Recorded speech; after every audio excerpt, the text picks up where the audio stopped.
Hi, my name's Tony Sally. I loved every minute of working with Steve. I was fortunate to join his lab in 2010 as his graduate student. Coming directly from completing my undergraduate degree, my transition to life at a large research university like Johns Hopkins could have been tumultuous. I owe it to Steve's guidance and confidence that I found a home at Hopkins that has fostered my intellectual and personal growth. In the weeks preceding my decision to accept Steve's offer, I received an email from a former postdoctoral fellow of his lab. This email described the great resources that are available at Hopkins and the strength of the department in general. However, the most salient line to me pertained to a description of Steve's strength as a mentor. At the time, I thought it was very nice for the author to say that Steve was such a great guy. But looking back now, I've come to realize that those who have had the privilege of knowing Steve are frequently struck not just by his intellect, but also by his kind and loving character. In a profession in which it is easy to become preoccupied by one's accomplishments, Steve remained respectful, compassionate, and humble. To me, he represented everything a student could want in an advisor, a pioneer in the field, a patient listener, and a proud advocate of his students' work. Steve's loving support permeated all aspects of our relationship. Academically, he seemed to always know the perfect solution for designing a clever new experiment, or just the right way to rephrase a sentence in a paper. However, his support extended far beyond these traditional advising roles. I will greatly miss looking out into the room while delivering a talk and seeing Steve's signature big smile. At once it was comforting and reassuring, reminding me how incredibly lucky we all are to have a profession in which we have the freedom to study some of the most interesting scientific questions remaining today. Steve enjoyed the graduate student presentations in our department so much that his attendance remained regular throughout this last year, even during the worst of his illness. Whether it was a pat on the back following a presentation or a strong handshake and a big smile following completion of a qualifying exam, it felt good to know that Steve was always in my corner. Perhaps the most unique way in which Steve showed his support for me came when I attended a conference in Chicago during my second year of graduate school. He had originally planned to attend the conference but had to change his schedule at the last minute. Consequently, I was the only member of the department in attendance. Wanting me to get the most out of my visit to Chicago, Steve sent a joint email to his daughter Caitlin and I, proposing that it would be a good idea for us to get together for coffee. Even in his absence, Steve was looking out for me. I appreciated the creative and supportive environment that Steve fostered within his lab. Not only did he have an excellent eye for judging the fit of a potential candidate, he brought out the best in those who had the privilege of working with him. His kind and patient mentorship was contagious and created a stimulating environment to grow professionally and personally. Steve loved how we got to spend the day studying visual attention and cognitive control. As I said goodbye to him following one of his final visits to the department, he told me that we still had more experiments to run together. I'm saddened that I can no longer stop by his office to gain his advice or to excitedly tell him about our newest data, but what I've gained from Steve is immeasurable, and his memory will certainly be a part of all facets of my future work. His legacy will never be forgotten. Now, Steve's presence in the department has shaped the development of numerous generations of students and postdoctoral fellows within the university, reaching far beyond the members of his own lab. One way in which Steve mentored and instructed graduate students and postdocs was through a weekly meeting known as the Vision Seminar. Started by Howard Egeth and Steve, the Vision Seminar meets every Friday morning during the academic year. Attended by students, postdocs, and faculty from the departments spanning psychological and brain sciences, cognitive science, the Mind-Brain Institute, and others, it has served as an opportunity to discuss current advances in vision research, hear presentations from visiting scholars, and for students to hone their own presentation skills. Steve's calm and contemplative nature was instrumental in shaping the productive and stimulating environment the Vision Seminar has held. In remembrance of Steve and in honor of his contributions to student development at Johns Hopkins, I'm honored to present a plaque on behalf of the student body commemorating Steve's role in the founding of the Vision Seminar. Steve would frequently begin the semester by stating to the incoming students that the Vision Seminar was among his favorite moments of the week. Thanks to Steve, many generations of Hopkins students, postdocs, and faculty can say the same. At this time, if Susan would come forward to accept the plaque on behalf of the students in memory of Steve's role. Thank you.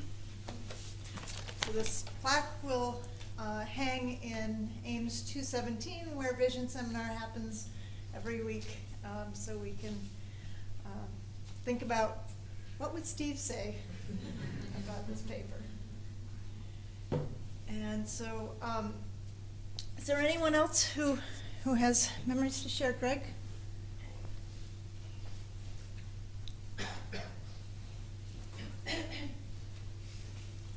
I wasn't really prepared to get up and speak here, but with all this love, I feel, and frankly because of some of the dental talk, I feel a little compelled to get up here. My name is George Shepley, and I'm a dentist, and I happen to be over here at the Rotunda, and Steve was my patient, and I've known Steve a long time, and it's really great to hear the perspective in his professional life, because if you knew Steve as a patient, you just knew he was a great scientist. You could just feel what a stand-up great guy he was.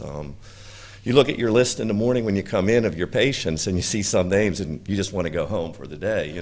You see someone like Steve on the list, and you say, "Hey, this is going to be a great day." He was just a great patient, and he flossed too, just so everybody gets that. But I just wanted to speak to another source of his strength and another part of his life that may not have been discussed here a lot. We know Steve's family, and he has a great family. And I know that's a source of his strength, and he loved his family a lot. And I'm so happy he got to see a grandchild. That was so great. So he'll be loved, respected, and missed. And as we say in dentistry, we'll miss him like a front tooth. So thank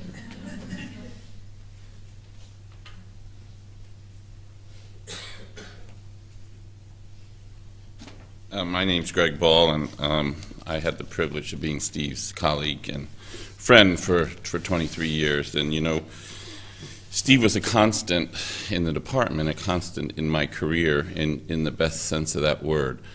You always knew you could go to him, and no matter what the issue was, what the problem was, he was going to be a force for good. And that his advice and his perspective would be one that would help us get through whatever the challenge was or whatever we were facing in a great way. And it wasn't that we always agreed. I'm a behavioral neuroscientist, and I study things from a different perspective than Steve. I before he was doing imaging, I was in the brain grabbing them and looking at things in them, and so with candidates and courses and all that, we often didn't see things eye to eye.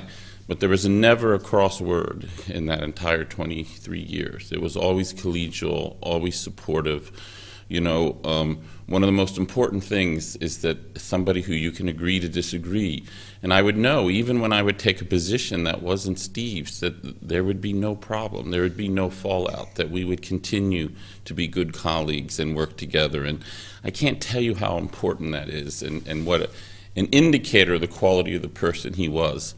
And his constant, just to echo his achievement, Steve was chair of study section. And when people do study section, they whine and complain, I got so many grants, it's terrible, and all that. And I didn't even know Steve was chair of study section. I was too busy complaining that I was a member of study section to listen to it. And he said, it's really fun being on study section, isn't it, Greg? You learn so much. And I say, yeah, you're right. Steve was a great teacher, so great that he wrote one of the best textbooks in his field. And again, there was never this kind of, we have to teach, and it interferes with my grant, and never a single word of that. Just going through and quietly achieving in, as was said before, one of the most tremendous ways. So, near the end of my time at Hopkins, I was the vice dean for science, and Steve was the chair, and so our relationship changed a little bit. But we were always, again, very collegial and worked together effectively as best we could. And I remember when things were starting to change, and I was in his office, and I had to talk to him about some trivia from the dean's office that he hadn't filled in the report on. I don't even remember what it was. It was some classic bureaucratic complication, and I see he was struggling with it. And I said, Steve, he says, Greg, I just can't focus on this and everything. And I said, well, Steve, why are you? You don't have to be chair. Let's just think what's the best thing to do. And he had such a commitment and so conscientious. He goes, I don't. I said, of course not. Let's you can do whatever the hell you want. We're not gonna say a word. And it's just, again, the way he handled this challenge to the end. He always wanted to do the right thing. He was such a mensch. It's just an inspiration. and I'm really going to miss him.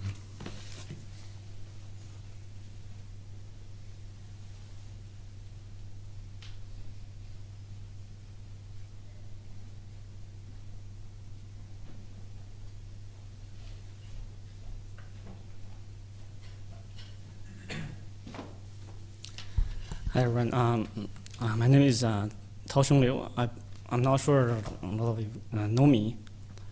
I was at Hopkins about from 2001 to 2003, less than 2 years. I was a postdoc in Steve's lab, so I wasn't prepared to talk, but I felt after hearing all your stories, I would like to say a word.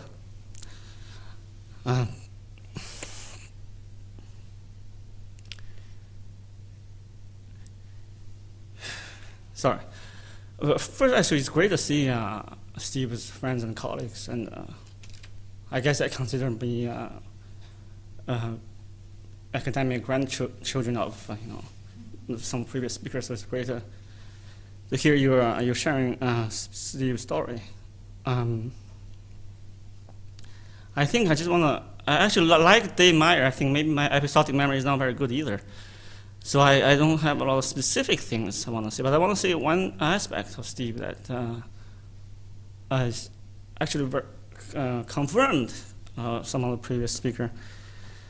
Steve, I was, I don't think I'm the best graduate student when I applied to work with Steve.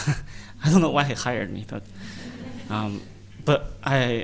so I know he's a good scientist, but I actually have no idea how important he is. But so when I came, I remember when I first started, I did ask maybe some people would think not very smart questions about what this means. I remember distinctly one thing I was trying to do replicate some simple experiment. I don't quite understand the method section of this paper.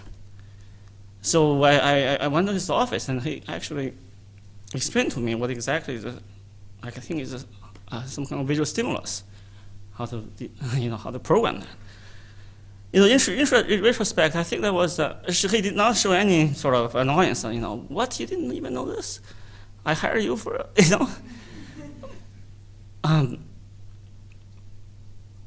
So then I left Hopkins after actually less than 2 years because my wife is in New York, so I went to a different university. The name shouldn't remain unknown. And I worked with another bunch of people. I remember I gave a talk, maybe in a smaller, in a brown bag talk. And there's this another, I think somewhat famous professor wrote to me later, your talk is not very good, So then I had a discussion with my advisor there, and I basically told people I know that I have worked with someone at Hopkins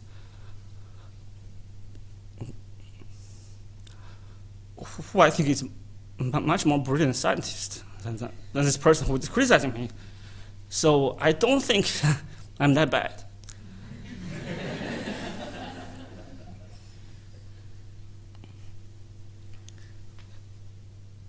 So for the short period I worked with Steve actually sustained my conviction that if you work hard, you can achieve. So today I'm I was promoted tenure at Michigan State University. So I think I owe a lot of my success to working with Steve. And his humbleness, I think I will remember forever. Especially, I think, I haven't thought about this actually before today, but I realize it's a good thing that we can all learn that how do you train future generation scientists. I've known plenty of people who, at the place I worked, my last job, who are pretty smart people, but the the way they give students impression is that they're somewhat unapproachable because they just they are very intimidating, So that is very salient for me. So I had a privilege working with Steve, and yes, thank you.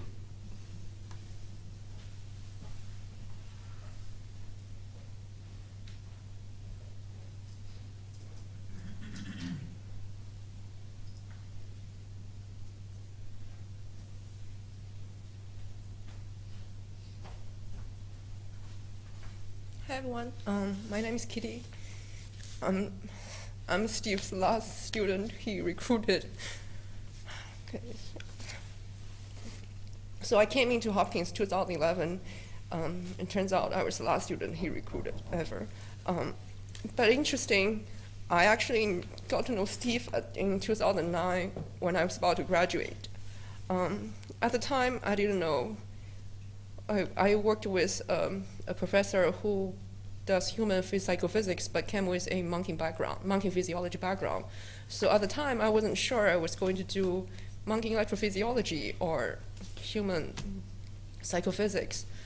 And then one of the professors suggested, why don't you just search vision labs around the country and see some of the names and see if the location meets your expectations and contact them. So I searched Vision Lab, and then the first one came out was Steve Yantis. At the time, I didn't know who he was, actually. So I wrote him, I asked people in the department, do you know Steve Yantis? And they're like, oh, this is a big guy, great guy in this field. You should know this person. You can try to email him and see if he'll take you. So I emailed him. I said, Dr. Yantis, I was looking for a research assistant position. I read some of your work. I'm interested. Would you be willing? Are you interested in recruiting a lab research assistant? And this was in May 2009. And he wrote me back in this really welcoming email. He said, are you going to VSS? I'm going to VSS, which is a vision seminar, it's a conference in Florida. And I said, actually, I am. And he said, let's meet there.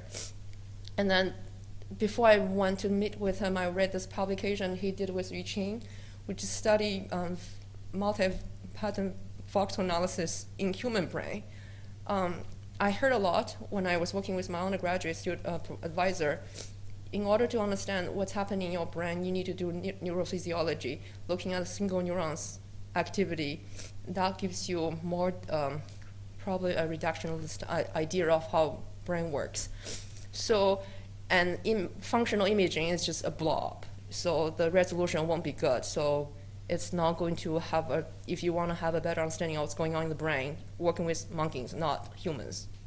Functional imaging was not great for that.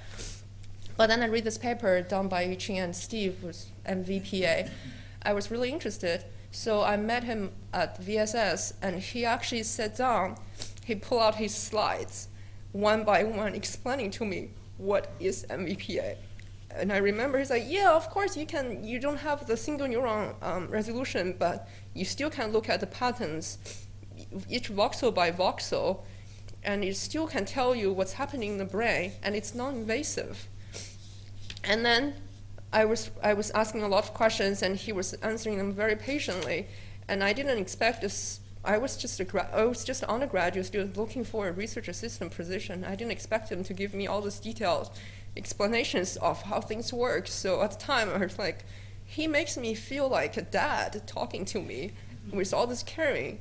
And then he encouraged me to meet all the students at the time. I think I talked to Yu Qing in that conference, and also his former research assistant or lab manager.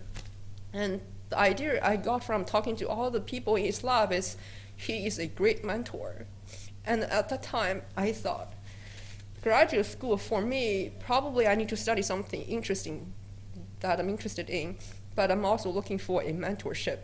And that's going to make my career life successful if I have a good relationship with my advisor. And everyone says Steve was a great advisor, and he was famous for that. He's not only famous for his science, he's mostly famous for his mentorship. And actually he gave him the job at the VSS. He's like, okay, I think when we get back to after the conference, you can visit my lab. At the time I was in New York City. I was also applying to different labs. I also applied to Stanford, and because my family lived in California, so I thought I wanted to go to Stanford. So when I came to visit his lab, I told him I also had an interview at Stanford. So he just sat down there. He's like, are you going to work with monkeys or humans? Because the monkey lab is in the Stanford. I said, I don't know, but I'm still exploring. And but at that time, actually, I was thinking maybe I want to go to Stanford because it's closer to my family. I eventually made that decision to go to Stanford for my after my undergraduate, and I remember it was the hardest rejection email I have to write to Steve. I was talking to my family and to my friends. They were like, are you going to Stanford or are you going to Hopkins? And I was like, it's really hard. I don't know, because he's so great. I feel bad of rejecting him. And so I sat down. I was like, I don't want to write something just to be polite or superficial. So it took me forever to write a really, really lengthy rejection letter, tell him I'm not going to his lab. And he even replied to that one. He replied to every single of emails I've ever sent it to him. He never responded, never responded my email, probably except the last one, this past year. So he said, hopefully I'll meet you in conferences in the future, and maybe our lives will come across at some point. So in 2011, when I was applying to graduate school, my first list would be Steve Yantis. I said, well, if he can give me a job as a lab manager, maybe he will recruit me as a graduate student. And he did, and I went to his office, remembering the interview. I said, now I'm going to be a graduate school student, so I'm more serious, so family doesn't matter. I said, family location doesn't matter, so I can. So I came to Baltimore. And I also forget one thing. When I was interviewing for his lab in 2009 as a lab research lab manager, I got the bus dropped me in the middle of, I think, in the Gateway area in Baltimore. I had no idea just the bus, some Chinatown bus from Chinatown, New York City to Baltimore. And Steve, he drove the car himself to pick me up. I thought, wow, some professors, I thought they were busy, but I guess they have time for picking me up. And that's just many things I want to say, Steve. And also, every time I walked out of a lab meeting at Steve's lab, I just feel like science is so easy to do. He always say encouraging words. Experiment fails, things don't work out, but he always say encouraging things to you and make you feel like, well, actually doing science is easy. And I also have the background in monkey electrophysiology, and I guess in the field, people with some electrophysiology would think fMRI just both signals, blobs. You have to look at single neurons activity to figure out the brain going. I think there's this biased view or privilege. And I also talked to Steve about this thing. I was like, I'm not really sure some of the lofty psychological concepts, why it's like there's not very grounded. And he always tells me this thing. He always says, well, there's different levels of research. On the top level, you have cognitive psychologists study the human behavior. And then the next level, you have electrophysiologists who study single neuron activity. And then if you go all the way down to the bottom, there's geneticists to study genes that coding for this, or quantum physicists who study maybe time and space and existence. So they all make contributions to the science. It's just you personally feel what level you are comfortable with, and then you choose the level you're comfortable with, you study, but that doesn't mean other levels of study are trivial or not truly real science. And he said, I am mostly interested in genetics and quantum physics. I like to study them, but read them, but I don't think I want to work on those levels. I think I'm very comfortable with the cognitive psychology. So there's a continuum, just don't part your side. That's what he always says. And I totally agree with him. And after that, I just started getting more respect from people coming from different backgrounds when they talk about their lab research. Maybe it's not something you're not interested in, but that doesn't mean it's trivial. And that's something I learned from Steve. I think I'm still in denial, like he's gone. I think probably a lot of people are still in denial or just didn't really feel he's really gone, but I really do miss standing up in a talk and his big smile, and he will always email me back and saying, you did a great job, you should feel proud of yourself. And ever since he started getting sicker and sicker, I feel he becomes more personal. And he used to, he started giving you hugs or kisses on the cheek after you did some accomplishment. And I felt odd in the beginning. Then I was like, wait a minute, scientists, professors are also humans. And what's wrong with that? So that's it. I miss him.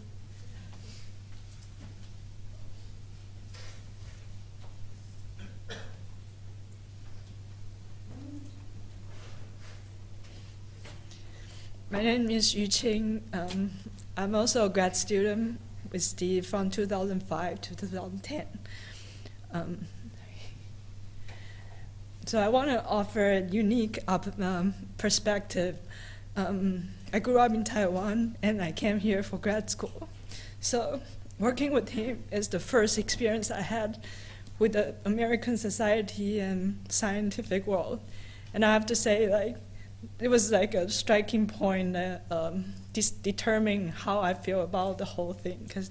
And the way he works with you every day and the way that he mentored me the whole 5 years really determines how I feel about America as a whole, and then because it's going to determine your experience and how you're going to live here. And I have to say that impacted me a lot. And after I left Hopkins, I started to realize that how much he did wasn't just about science or just about publishing, getting things out. A lot of he did was about education. And these days, that gets swept under the rug because everything's so competitive, and then people started to emphasize, just do the work and then publish. But what he did was really educating students and providing an environment that's fostering scientific thinking and going the long way. Like, how do you do science properly, and how do you really work with people?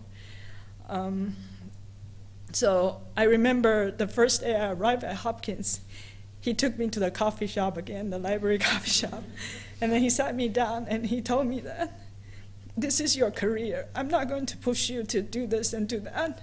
You're going to decide what to do, and you're going to motivate yourself. So just really respect a person, and really that you develop your own scientific thinking or career. And I really thank him for giving me this opportunity, because when I was growing up, a lot of time the education is more like stuffing the stuff into your mind and then just do the test and you study and you do well. But instead, he gave me the opportunity to really stand on my own and really go and then be my own self. And I also had the fortunate to, a lot of time you go interview with professor when you go apply grad school, but instead he was visiting Taiwan for a conference, so he actually flew to Taiwan and sent me an email saying, I'm going to be at the airport, Taipei's airport. Do you live in Taipei? Can you come to the airport and we can do the interview there? But then I ended up going to the same conference, so we did the interview there. But he was so humbling, and when I saw him, I was so scared when you saw an American professor and you were like, oh, am I going to say the wrong thing and he's going to reject me for that reason? But then he was very humbling and just like say hi to me and then, oh yeah, we'll do this interview but during the interview, he never really like questioned me or criticized or anything. He just tell me about Hopkins and say, oh, this is my lab, this is how I work. And so if you talk to him, then you'll be like, oh, yeah, I'm joining your lab for sure. And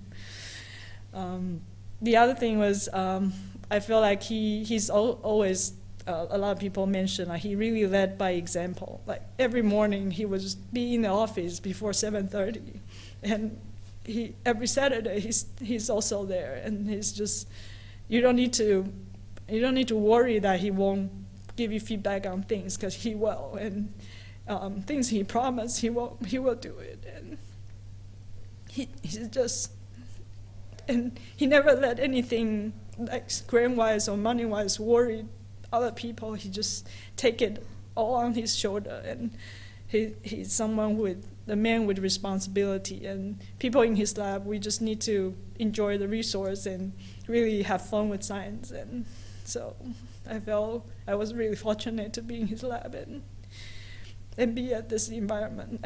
And I also think that it's not just his lab, also Hopkins environment that he fostered. It's really, once you live here, you realize how great and how precious that is. And so, thank you.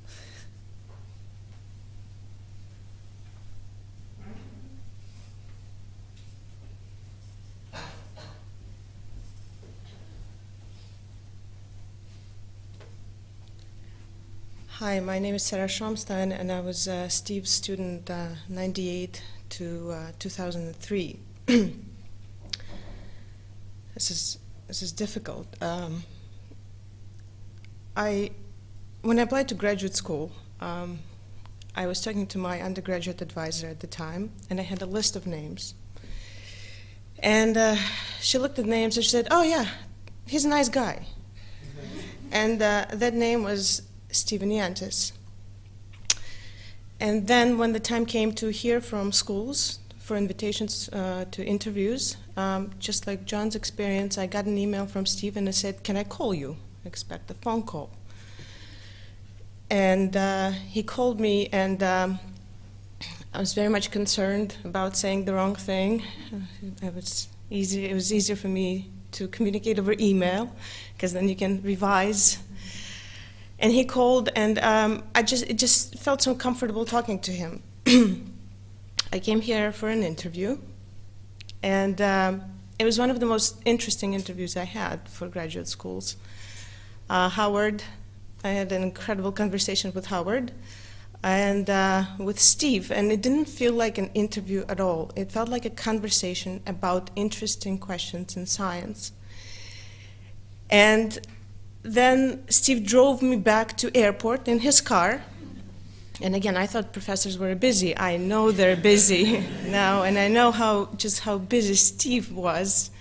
But he had time to do that. And when I came back and the time came to deciding where I was going to go, there was not a doubt in my mind. It was a very easy decision to go and work with that nice guy.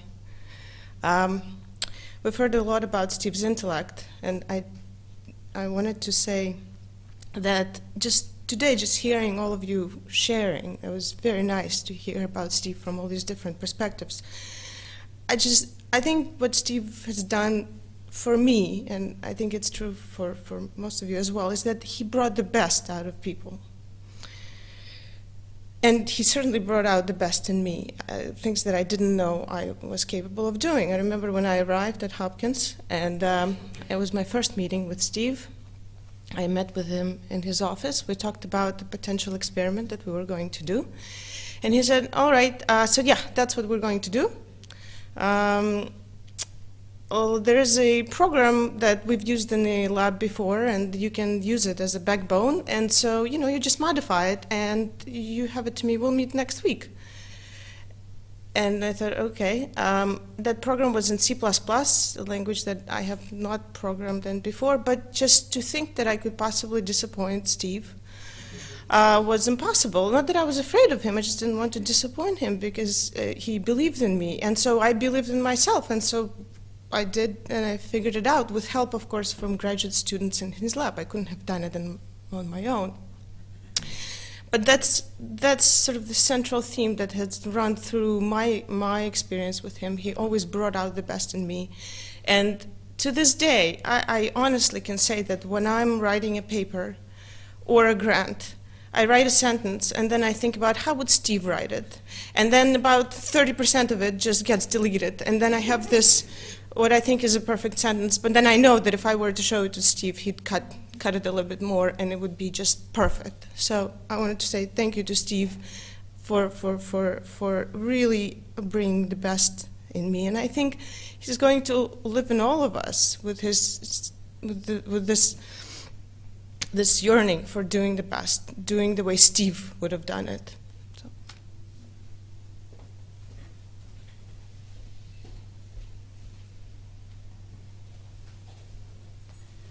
Thank you, Sarah. I think that's there are obviously a million more stories that we could all tell about Steve, and we can continue to do that. We're going to get another slideshow going. I know there was the family's slideshow was going at the beginning.